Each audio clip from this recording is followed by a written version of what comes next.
And yet I think that what is truly behind all this stuff is what has been truly behind everything. I do not, for the record, I do not believe in creatures from other worlds. So this is Jack Hibbs. If you're unfamiliar, he's a televangelist, a megachurch pastor, extremely well known. I think he operates out of California. I believe it's, what is it called? Chino Hills, California, something like that. Anyway, this is, as far as I can tell, the first evangelical response to the possibility that there are aliens. I was wondering what the evangelical response is going to be, because aliens kind of throw a wrench into everything, right? And if you're watching this 5 years in the future, give you a little context here. There was recently a public congressional hearing with 3 extremely experienced and well-respected people, very high up in the military, who have told us that there are unexplained aerial phenomena. Now, in my opinion, if they thought that this is some technology that Russia or China or some other country had, that they just, we didn't fully understand, they'd keep it zipped. They wouldn't be talking about this at all. Which tells me the government, the U.S. government, as far as I can tell, genuinely believes that there are aliens that are, bringing in devices or bringing in systems that have propulsion systems attached to them. Now, the whistleblowers is what they're called. One of them made some pretty extraordinary claims that I'm going to need some evidence to believe. One of them said, just give you a little background on it here. One of them said, basically, we have non-human biological material. Basically, they pulled an alien pilot out of one of the crafts. That's what he claimed. And he also said, we have teams of people in government trying to reverse engineer the propulsion system that they found on these aliens, on these ships or whatever. Now, like I said, I don't have any evidence of any of this, and I need evidence to believe something. I'm sorry, that's how it works. Whether I want to believe it or not is irrelevant. I need evidence. I'm extremely skeptical until I get it. But evangelicals, this is starting to scare them enough that they're responding to it now. Now, we heard Jack Hibbs' response in the beginning here. I mean, he had a longer, drawn-out response, which you're going to listen to in a second, but bottom line it for you, not going to bury the lead, he thinks it's demons, okay? I mean, just seriously, before we continue, think about the implications here, okay? What happens if we do find alien life? Do you think they'd have a copy of the Bible? An exact replica of what we have? Do you think that there'd be an alien Jesus? Do you think that there would be a religion attached to this alien species or whatever? And if there's not, if they don't have a religion or a Bible, or even stranger, their religion is completely different from ours in every way. How do you square that with what you believe? There's no way to fit them together. Either you believe that there are no aliens, that we are the only things that God created in 6,000 years or whatever. He created us in 6 days, and that was the end of it. Boom, we're done. Or you accept that there's a little room for movement here, and that we're not exactly sure what's going on. We don't exactly know how long it took God to create us, or if we're the only things he created, or if any of this stuff. And maybe aliens do exist. You got to take one of these stances if you're a Christian. And the evangelical community took the predictable stance that they're demons, fascinatingly. Quick interjection. I won't take long. I just wanted to tell you guys, YouTube's algorithm operates off of a few factors. Watch time, whether or not you subscribe, and whether or not you like something. So if you really want to help my channel, I would appreciate it if you guys watch the video to the end. If you don't watch it to the end, just watch a little bit longer than you would have otherwise. I would appreciate that very much. All right, let's get back to the video. I just wonder what Jack Hibbs is going to say when they do turn up like a biological pilot. Again, I don't know that they even have that. But eventually, I do believe there are aliens. Have they contacted us yet? I'm not convinced. Do we have a biological, like an alien that we pulled out of the craft? I'm not convinced. Eventually, I believe that we probably will find that, given enough time. What are they going to say when that time comes? What's going to happen? What position are they taking? Jack Hibbs is the first evangelical, or first famous evangelical, to really address it. And he's kind of setting the tone. It's demons, period. We don't believe in aliens. If there's a whole planet we discover and they share technology with us, it's demons that's sharing this. Now let's listen to his whole breakdown of it. See what he had to say about these seemingly aliens? They appear to be aliens. Early August 2023. So you would normally think, UFOs, I knew it. I knew it from other planets. All this stuff. Wow. Fox Mulder was right. X-Files, yes. George Jetson, I get it. And okay, first problem. He's walking into this situation assuming aliens are real. Or he's assuming that these things are real, that these whistleblowers are really representing the facts accurately. I'm not convinced of that. I need just a shred of evidence. I need something. Just show me a picture of the pilot in a congressional hearing that you pulled out. Show me these engineers that are working on reverse engineering the propulsion systems. They haven't shown me any of this. I would love to believe this. This would be fantastic. If we could reverse engineer their propulsion system, we could reach 99% of light speed and be to the next star system in 4 years. Or, I don't know, 5, 6, 7 years, somewhere in there. There's a lot of good that would come from this. I just need evidence, that's all. And that's something that Jack Hibbs has never needed. Not from the Bible, not for God, not for his belief system, not for aliens either, apparently now. So he's walking into this system, walking into this belief, assuming a lot here. Lots of prerequisites that he's accepting with no critical thought going into it. George Jetson, I get it. And yet I think that what is truly behind all this stuff is what has been truly behind everything. Been truly behind everything, huh? Like your mother? I'm sorry. I'm sorry, guys. Trying to set myself up for good jokes. I thought that one was okay. For the record, I do not believe in creatures from other worlds. I do not believe in other planets. I don't believe in these creatures are visiting us from other places.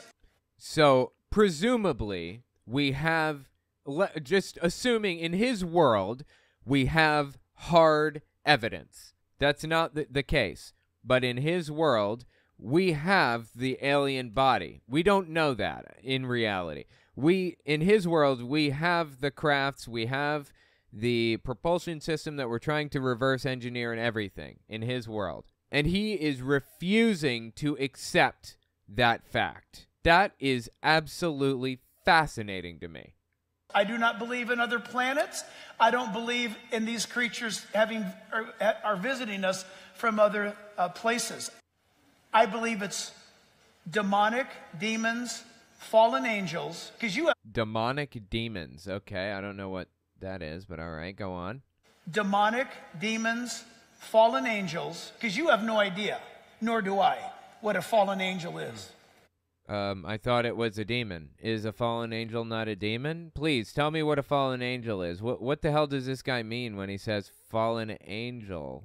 And he doesn't know what a fallen angel is? I thought a fallen angel was a demon. What am I missing here? I mean, I came from Jehovah's Witnesses, which has its own set of beliefs that are completely outside of mainstream Christianity. So somebody who's from mainstream regular Christianity, please fill me in on this. I'm lost in the comments, in the chats, and whatever. Fill me in. What is he talking about? And just for the record, he says he doesn't believe in other planets. I actually heard him say that before watching this with you. Usually I don't watch any clips beforehand, not in their full context, because I want my reaction to be real. I did listen to just bits and pieces as I jumped through, and I heard him say that, and I decided to take that charitably. You know, I don't need to take him uncharitably to see that he's, you know, a couple crayons shy of a full box, if you will. That this guy is unglued from reality and is desperately grasping at some explanation to keep his worldview in check when there is no explanation. Because he doesn't want to accept science. He doesn't want to accept anything, the possibility aliens might visit one day. He doesn't want to accept it. So he's going to come up with a ridiculous explanation instead of just accepting the science as we learn it, that it's demons. So like I said, I'm going to take his interpretations or his words charitably. He's crazy enough. I don't need to make him out to be any crazier than he is. And I'm going to assume when he said, I don't believe in other planets, what he actually meant to say was, I don't believe in exoplanets with life on them. I don't know. Let me know what you think in the comments. I just try to take these people's words charitably, because if I don't, somebody that's in the middle, somebody who's not really sure, who's watching me and who kind of agrees with some of the things that this guy says, they might hear me taking him uncharitably and turn it off and just not listen again, not step out of the echo chamber that they're in. So I'm going to take him charitably on that one. Let's just try to understand what this guy really believes, okay? I assume he's saying he doesn't believe in exoplanets with other life on them. I do not believe in other planets. I don't believe in these creatures are visiting us from other places. I believe it's demonic, demons, fallen angels, because you have no idea, nor do I, what a fallen angel is. I don't know what he means by that. I thought it was a demon. Somebody fill me in. You don't know what they can produce. You don't know what they can create. Well, Jack, we have UFO materials that have been collected from crash sites. No. I mean, we don't have any evidence of that. People are coming up to him and probably asking him about this and asking him what they should think of it and everything, because he's like their spiritual leader, if you will, pulling out the old air quotes there. And his response is, well, we may have those biological materials, i.e. we might have the pilots, the alien pilots from these alien crafts. But materials that have been collected from crash sites. I understand that. That has been scientifically tested. No, it has not, Jack. This is really the problem right here. This is perfect. I couldn't have possibly come up with a more perfect example of how this guy takes information in and automatically accepts it. Zero skepticism, zero critical analysis. He just assumes that it's true naturally. Unless it's about trans people, of course. And by the way, about the Roswell thing, there's a famous crash in, I think, 1947, Roswell, New Mexico. The government came in and covered it all up and, stuffed something into a van and drove it to an air base or something like that. And Area 52 or Area 51, something like that, they brought it there, and people believed that it was an alien craft that fell from the sky, and that the government came and collected the craft to see it, understand it, talk to the aliens, whatever. I don't believe any of that. There was a lot of tension between us and the USSR at the time, and we were using weather balloons to try to detect their atomic bomb testing to see how powerful it was, to see how far away it was, that kind of thing. And I honestly believe that's what fell from the sky, was that balloon that was intended to detect the bombs. That's my personal opinion on it, but okay. Area 51, yeah, there you go. Thank you for clarifying, Kitty Mom. All right, let's keep listening here. That has been scientifically tested. No, it hasn't, but okay. I just believe the origin is an act of deception by Satan to get people duped. That's fascinating, isn't it? That is the evangelical response in a nutshell right there. And it couldn't be a more perfect example. Like I said, this guy doesn't care what evidence there is, doesn't care if we've got an alien right in front of us and he's talking to us. He believes it's a demon intended to dupe people, intended to mislead people. This alien is actually a demon. He is obsessed with that. That's the hill they're going to die on. He's setting the trend for the other televangelists right now. Now, some of them might deviate a little bit. Some of them may come up with their own explanation. But you can bet your bottom dollar that right now there's some room somewhere where each televangelist is individually probably coming up with or mulling over the possibility that there really are aliens. You know they've been asked about this by their congregation. What are they going to say when somebody asks them about it? What's their response going to be? They're going to have to tell them something eventually. Right now, I believe those evangelicals are sitting in a room trying to come up with an explanation, and Jack Hibbs came up with his, so he's publicizing it. Absolutely fascinating to me. If you don't know Jack Hibbs, though, his science denialism does not stop there, not even close. For the record, Jack Hibbs is actually one of the televangelists, one of the megachurch pastors.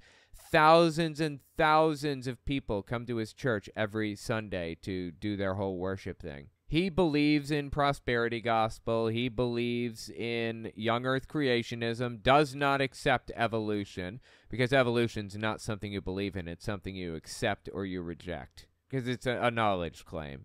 I mean, the whole 9 yards with this guy. And he famously, not too long ago, actually openly endorsed a political candidate from the pulpit at his megachurch, invited a political candidate to speak. And they did. I think it was Larry Elder in California running against Gavin Newsom. He lost, of course, but that's illegal.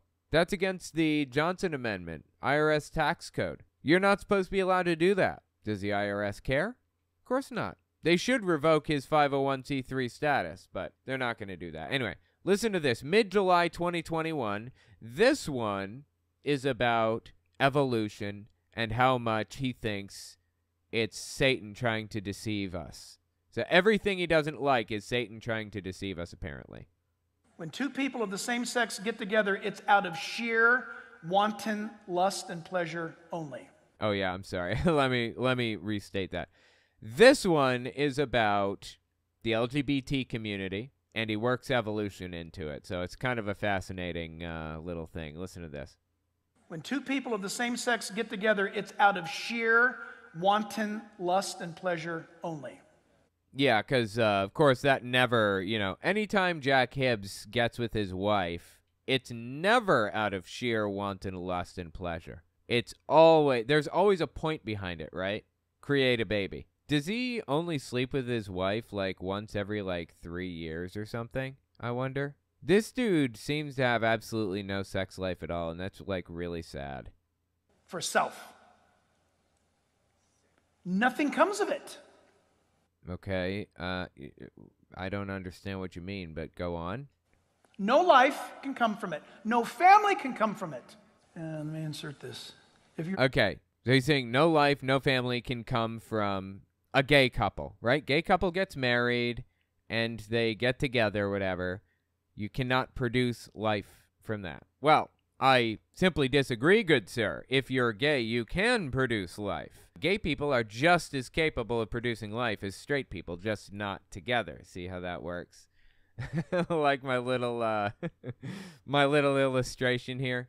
Gay people are just as capable of producing offspring as straight people are. They just have to get with, women if they're going to create offspring. So here he tries to turn science against the LGBT community. And I actually looked this up. Listen to this. Let me insert this. If you're an evolutionist, Evolutionist, oh my God. You have to be against same-sex union. Why would I be against that if I was an evolutionist? Air quotes are back out. Why would I be against that? If I accept the fact of evolution, why would I be against gay people living their lives? If you're an evolutionist, and by the way, where have been the evolutionists on this topic? Confused by your claims? Because, listen, if you're an evolutionist, what is one of the statements? It's the survival of the fittest. Okay, that was a statement that was made in a book from 1850-something, and it was used to describe one aspect of the process of evolution, natural selection. And it wasn't even accurate. It was just an off-the-cuff remark. So I don't even know why he's saying that. Like, what's this guy getting at? Right? And in evolutionary theory, the survival of the fittest has to procreate. But okay, so here's the claim by Jack Hibbs. He made the claim. It was poorly communicated, but he made it. So let me talk about it. The point was, if you accept evolution as the fact that it is, you should be opposed to gay people being married to each other, because instead of being married to each other, they should be married to women, because we want to procreate, right? Or women should be married to men, or whatever you want to call it. Well, first of all, I feel that we've raised ourselves above our animal instincts and found a new level of morality that we can take on and accept and be who we want to be. And your right to do what you want to do has nothing to do with me. If you want to get married to your husband as a dude, go nuts. I'm all for it. Why do I care? What does that have to do with me? In fact, what does that have to do with you, Jack? That's a real question here. Why do you care? Now, as an evolutionist, quote unquote, since I'm the evolutionist in the house, I did look into it out of curiosity. How did the gay community kind of evolve and follow along while having minimal procreation, right? It's possible for them to procreate, but it's not as common. And I've come to find that the answer is more often, well, the answer is complicated, okay? First of all, sex is on a spectrum. I mean, sexual orientation is on a spectrum, a wide spectrum, okay? And from the studies that I've looked at, when this is edited, my editor will insert any corrections if I'm wrong on anything I say, so just check right here on the bottom. I might even record a little bit to insert if it's really, really wrong. I'm pretty confident in this. People up to the age of 34, from, say, 12 years old to 34 years old, if culture has absolutely no effect whatsoever on their sexual interests or desires or orientation of any sort, if culture is completely uninvolved, that includes Chinese people, that includes Japan, that includes America, and, everybody. Every single person on planet Earth, from, say, 12 to 34, are willing to sleep with either side. Most of the time. 90% of the time. And then there's a small subset of the population. All right, I don't think it's 90%. I think it's closer to 80%. I don't remember. Then there's a small subset of the population who are really, really straight, and then another subset who are really, really gay. And that's just who they are. That's who they've been since they were little, and that's what it is, period.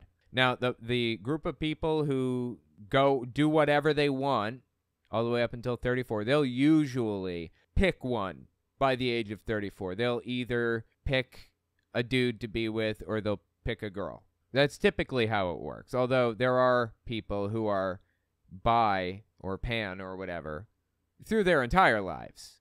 I don't think that's particularly common from my understanding, from the studies that I've read recently.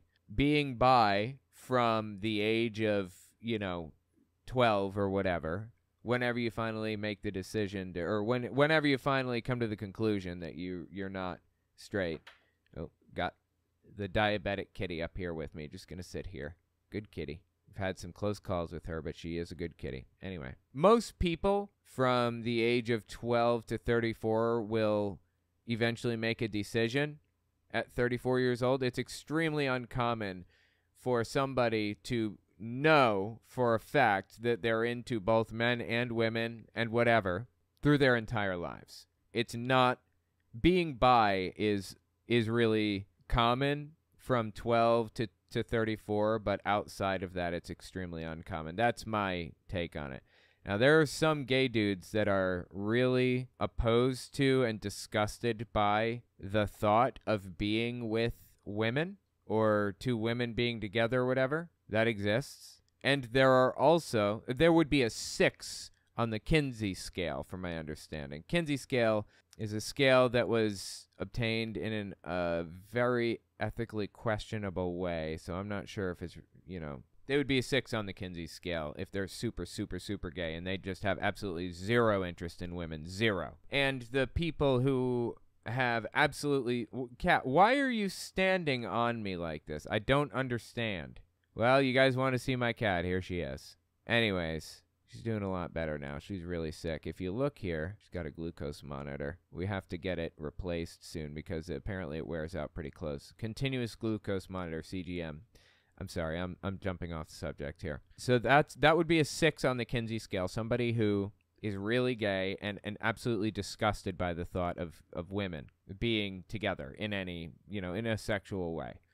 And then you've got a 0 on the Kinsey scale, which is really, really straight and not into the idea of 2 women or 2 dudes or whatever being together. But being a 0 and a 6 on that scale is really really, really rare. It's extremely rare.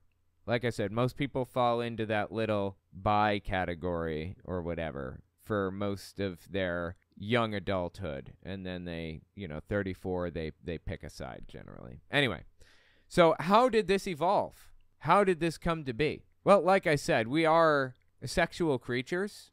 And ultimately, the reason that we have the sexual norms that we have in society is because of the culture, almost exclusively. It's because of the culture that we live in. But he specifically asked, why is it that gay people exist in society?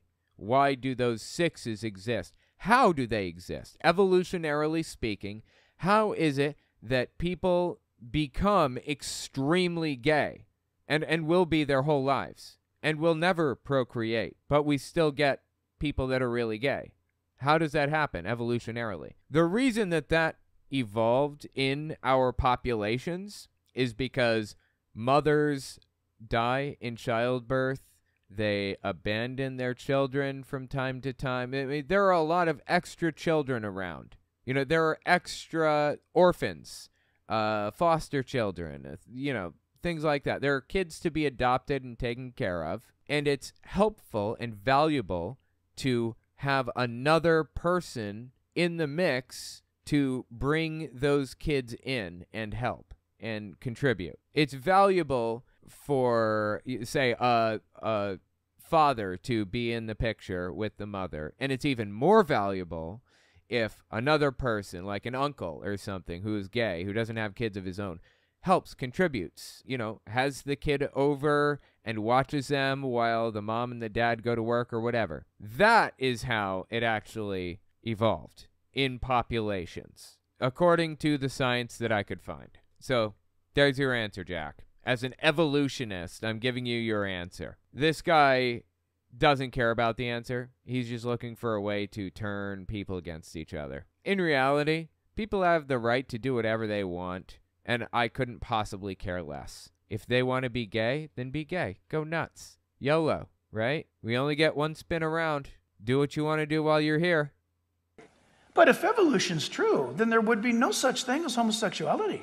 That's simply false. I mean, homosexuality, I don't believe it's genetic. To my knowledge, it's not a genetic thing. It's just a population thing. It's a function of having a population. You will end up with a percentage of them being gay. From my understanding, I think the statistics show somewhere in the vicinity of 10% are gay or lesbian. Almost everybody is bi until 34. I think I fall on the scale, 0 being really, really, really straight, 6 being really, really, really gay. I fall at a 0, actually, which wasn't always the case. I am really, really straight. But I don't think it was always like that. I think at one point I was a 1, maybe. There was never a time that I would consider engaging in this type of relationship at any point in my life.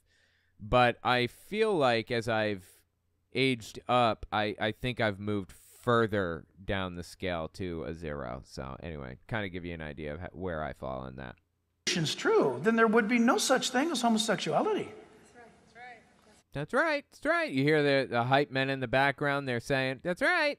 Because over the last 400 trillion, billion, zillion, quadbillion, zillion, nillion, 100,000 years roughly when humans appeared on Earth. quadbillion, zillion, nillion years, evolution would have washed that out. No. I mean, it's shown its value within populations, so it's stayed. Homosexuality, LGBTQ actions prove the existence of God. Because No. No, like, literally no to all of that. There's nothing about this that he's saying right now that makes any sense at all. And he's speaking to a friendly audience, obviously. He's speaking to an audience who's already primed to accept and believe everything that he says. This is just sad, man. actions prove the existence of God. Because God's word says would be some of the outcome and actions of the last days. I don't remember that. What part of the Bible was that? Can you give me a verse? What part of the Bible says in the last days gay people will exist? In fact, I don't remember Jesus ever mentioning gay people at all. Ever. Literally ever. So that's kind of interesting. They existed back then. And here's another thing people were doing at the time when Jesus was on earth. They were touching themselves. They absolutely were. There is no question. Did Jesus say something about that? Nope. That's kind of interesting, isn't it? Every single person at some point in Jesus' day was doing that stuff. And he didn't say a word about it. He didn't care. Weird. Doesn't sound to me like Jack Hibbs here is very Jesus-like, but that's just my take. Okay. Some of the outcome and actions of the last days. Amen. You hear him? Amen. Anyway, that's Jack Hibbs. He is just as cringy as it gets. Terrible in every way. Young Earth creationist, anti-LGBT, of course. Did you expect any different? But he is extremely influential as a televangelist and is now giving us his take on the alien situation. What if we find aliens? And what's his take? They're demons. They're not really aliens. They're demons meant to meant to mislead. Absolutely crazy, man. Let me know what you think about it in the comments. I'm fascinated by it. I would bet anything we're going to see a whole bunch of other televangelists coming out of the woodwork and giving their opinion on it soon, too.